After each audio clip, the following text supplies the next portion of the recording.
still tried and true. 32nd ounce Panfish Pro jig with a 1-inch gulp alive power, or 1-inch gulp alive minnow. Those things are just off the charts. They are dynamite. Those colorless jigs are really nice too.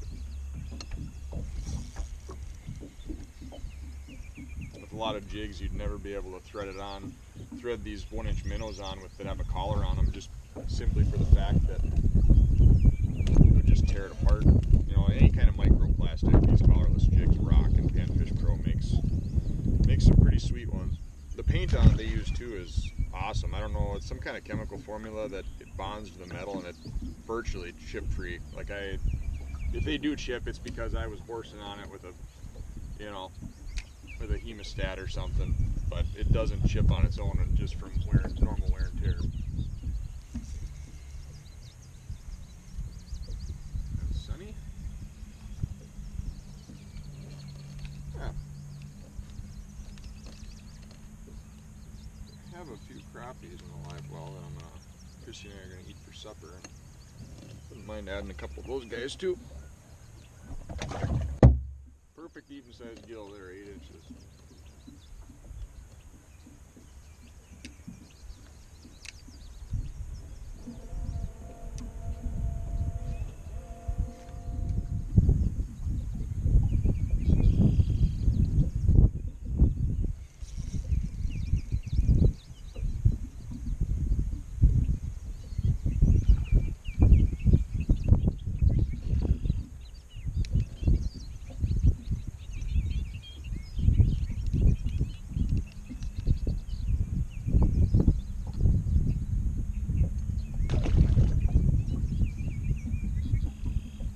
Not find weeds anywhere to save my life, and you know, it's funny actually, going into this lake, there was a little area where it just seemed, this time of year usually, you know, a lot of these fish are staging, and you know, they're in anywhere from 4 to 8-10 feet if there's good weeds just outside of spawning areas. And you know, I went through this little bay area in here, and there was some cabbage weeds in it, but it only was like 2.5 to 3.5 feet.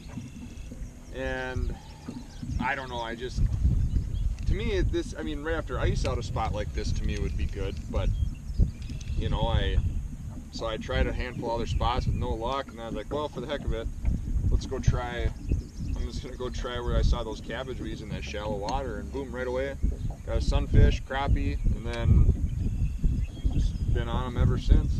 So it's, you know, I don't know, it's just, but I think part of it is, you know, it's a lake that, like I said, I could not find weeds anywhere, and this is the only area that had weeds. And that water temp in here is pretty warm. It's, you know, 64 degrees, so I'm sure they're just chasing around food in here. So, if there's one thing I've learned in all my years of crappie fishing is don't be afraid to try new things, because sometimes it pays off for you. Something that you just wouldn't think would work, and all of a sudden it ends up being lights out.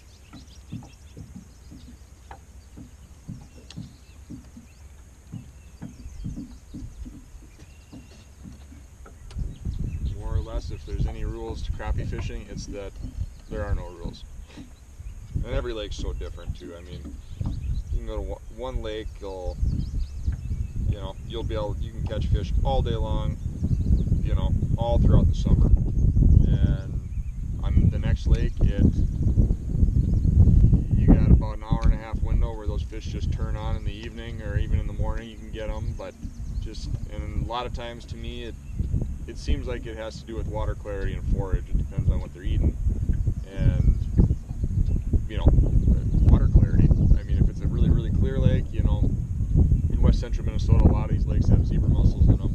But they do still seem to, a lot of them that I fish, seem to still kind of algae up in the summertime. And the water clarity goes down. And actually, on a lot of those lakes, you'd be surprised, I can get fish all day long. I mean, yeah, you got to work for them a little more if you're, you know, high noon, sun's up in the sky, but you know, you can still pluck a few fish out here and there, and you obviously have your, you know, magic couple hours morning, evening, but it just seems like, you know, and then there's some lakes where all summer long you can see down, you know, 10, 12 feet. And those lakes can be tricky. It seems like during your low light periods are definitely some of your better times. But then, there again, like I was saying with the rules of crappie fishing, I don't know, but I've had lakes where they're crystal clear and you get them all day, and lakes that are dirty and, you know, super skunky, and they have that hour window, morning, evening, so I don't know. But a general rule of thumb is the dirtier the lake,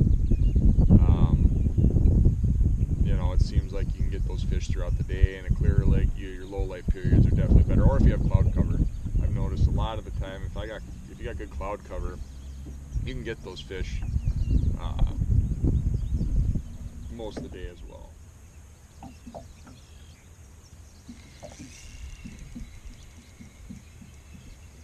Had to flip it out there a little further. Just kind of fishing scattered weeds, and not really a weed line or anything. It's just kind of a few weeds here, a few weeds there. That's a nicer one. Seems like where you get those weed pockets, those fish are just hanging out. I'm sure they're eating little bait fish or something.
All males too. A hillbilly camera setup here. Cooler and tackle bag works pretty good.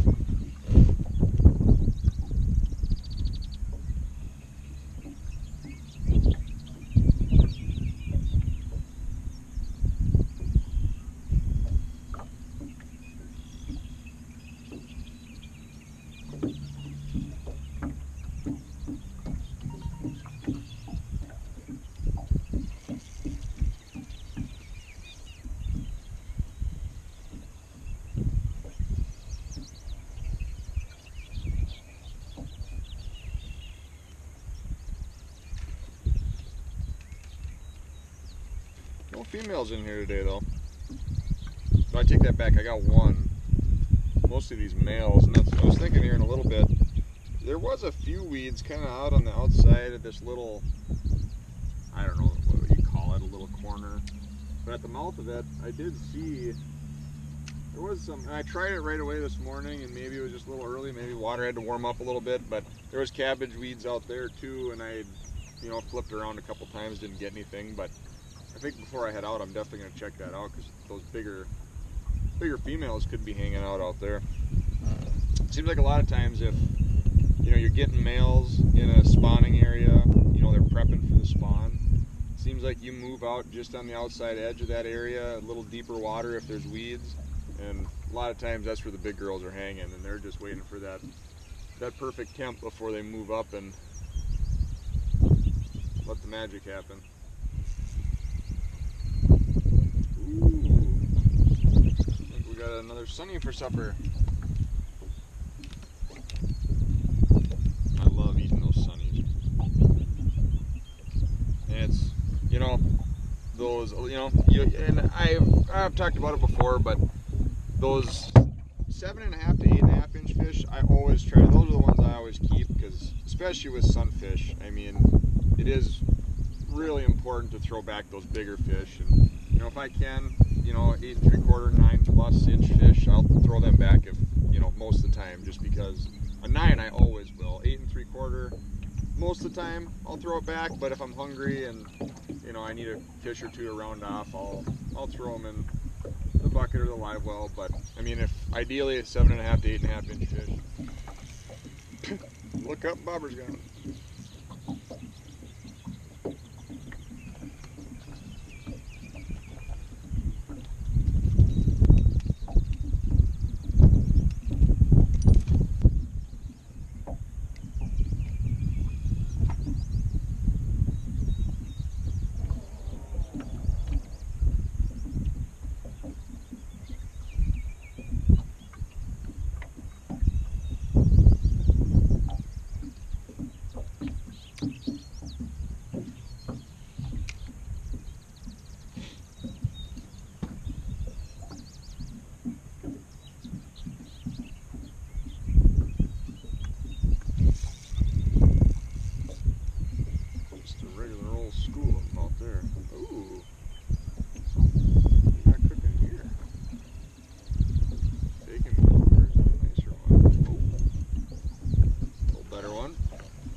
He is, mouth closed, tail pinched, 11.5.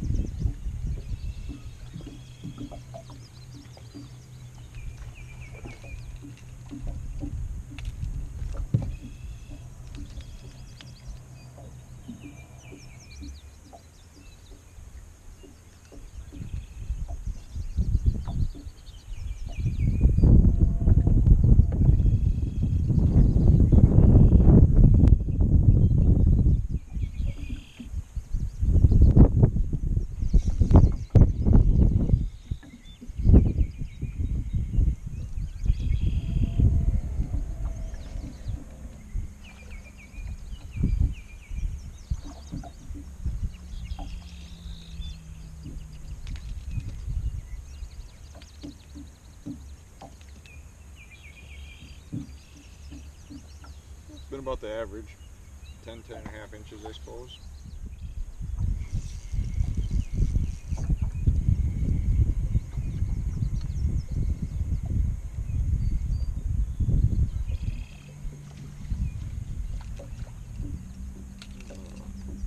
Another nice one.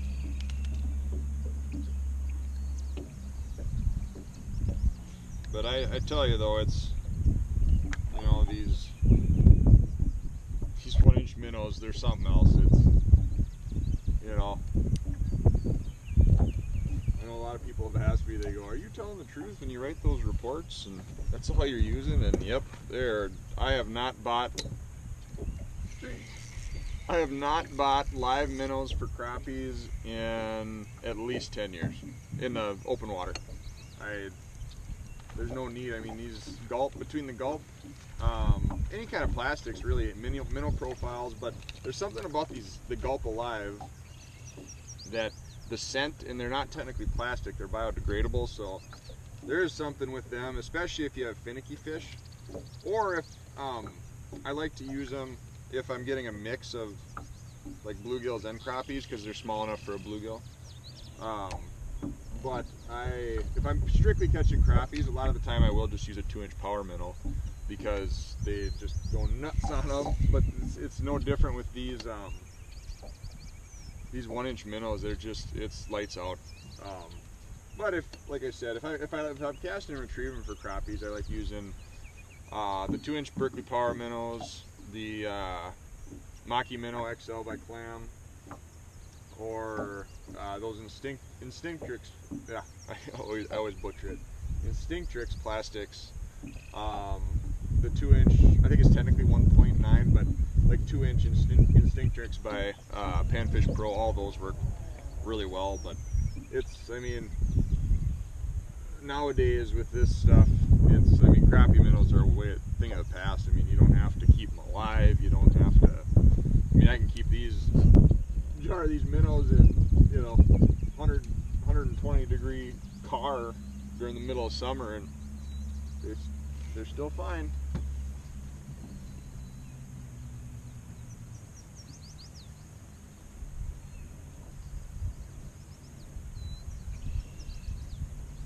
be surprised too at how long these fish hold on to them. I mean, there's been lots of times where, you know, I'm reeling in, or I'm put the rod down, I'm fumbling with something, I'm checking something out, and you know, that fish, they hold on to these gulp minnows and even the 2-inch power minnows for a long time.